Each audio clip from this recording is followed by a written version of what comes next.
Before we continue with the analysis, I want to talk to you guys about JerseyFIFA.com, the home of all of the greatest football kits. Whether that's the latest home shirts, the latest away shirts, tracksuits, or even retro kits, Jersey FIFA has a bit of everything. There really is something for everyone, so if you are interested, then make sure to use the link in the description down below and head to JerseyFIFA.com. Good morning guys, welcome back to the AJ Analysis channel, where today we have a tactical preview, the first one in a little while. I missed the West Ham game last week because I was busy at the time.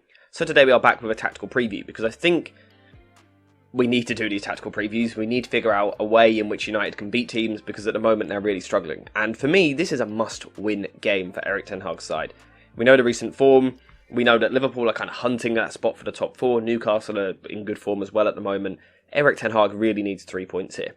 Fortunately, with the way the Wolves set up in their current system, I think this might be a game where United might actually be able to kind of take control in certain spells. So that's quite an exciting prospect. So let's just get straight into how I think United should set up from a tactical point of view. This is going to be based on how Wolves have played in recent weeks. Of course, they might turn up on a day and do something different, but this is based on how they tend to set up at the moment. And it is very often a 4-4-2. We can see that kind of midfield four, that bank of four, isn't the most attacking in terms of mentality. If we're looking at some of those players, Matheus Nunes, for example, on the left wing is a central midfielder.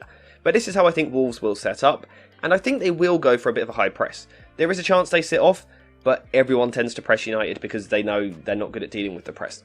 So when Wolves press in this 4-4-2, it kind of is pretty logical how it's going to set up. The wingers are going to be on the fullbacks like this, and the two strikers are going to be on the centre-backs. That's the plan.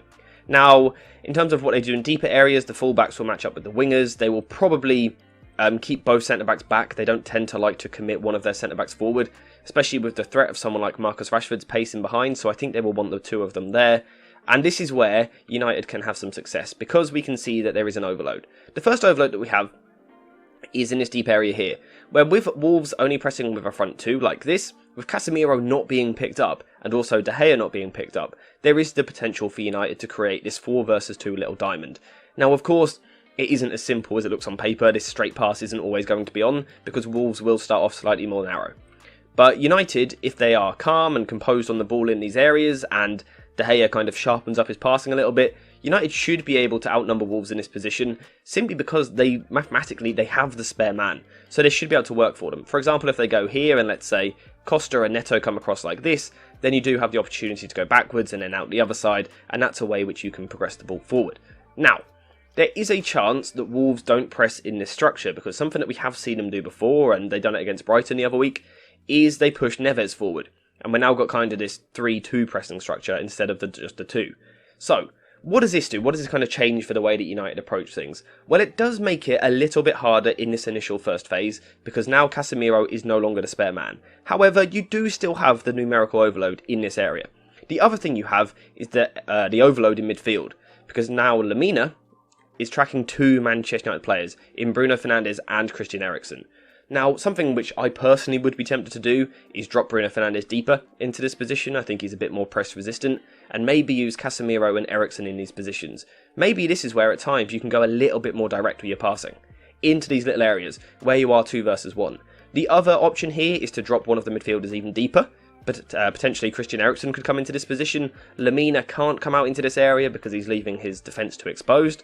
So this is another way in which United can create overloads in this defensive area. Again, this now gives them a 1, 2, 3, 4, 5 versus 3. So I genuinely think with the way that Wolves play, United should be able to play through the press for once. Of course, from these positions, you can quickly turn it into transitional football. Eriksen may be going in long behind for someone like Marcus Rashford, or Fernandes doing the same from this side, or finding passes to Antony.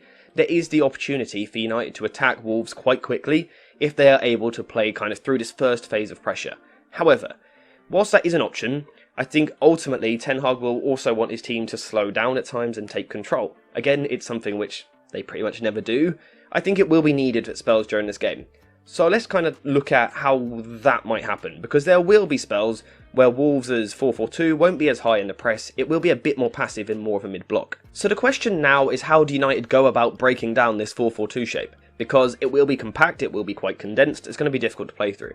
Well, of course, the first principle, which I often refer to on this channel, is the fact that Wolves will have a front two, which therefore, in my opinion, more often than not, means you need to build possession with a back three. The way that I would be doing this is with Luke Shaw, Victor Lindelof, and Dalot forming a back three, because of course, instantly what it allows them to do is outnumber this front two for Wolves. So that is something that I would certainly be looking to do. We're then going to push Christian Eriksen a bit further forward, and again I think I'm pushing Casemiro further forward, and keeping Bruno Fernandes in the midfield, and perhaps inverting Tyrell Malacia into this area. Or let's swap Casemiro actually. Casemiro and Tyrell Malacia in the double pivot, and now we've got a 3-2-4-1 shape, or a 3-2-5 depending on the positioning of Marcus Rashford. Now the first thing that this is going to allow United to do is progress the ball in wide areas, with Luke Shaw kind of stepping outside of this Wolves structure, and Dalot doing the same down this side. It should create easy ball progression in these wide areas, because I think these two wide midfielders for Wolves will actually be quite tucked in. I don't think they're going to want to leave spaces in the middle, so I think they'll be quite narrow. This gives United the opportunity to move this ball from Shaw to Sancho, or Dalot to Antony. Now these two wingers, Antony and Sancho, are actually really good progressive carriers. A lot of people talk about their ability in 1v1s, and I think that needs to improve. But their ability to just pick the ball up in this position, kind of turn and carry the ball forward, is actually really good. They are some of the better players in the league at doing this. So this gives United immediately a really easy way to move the ball forward and towards the third.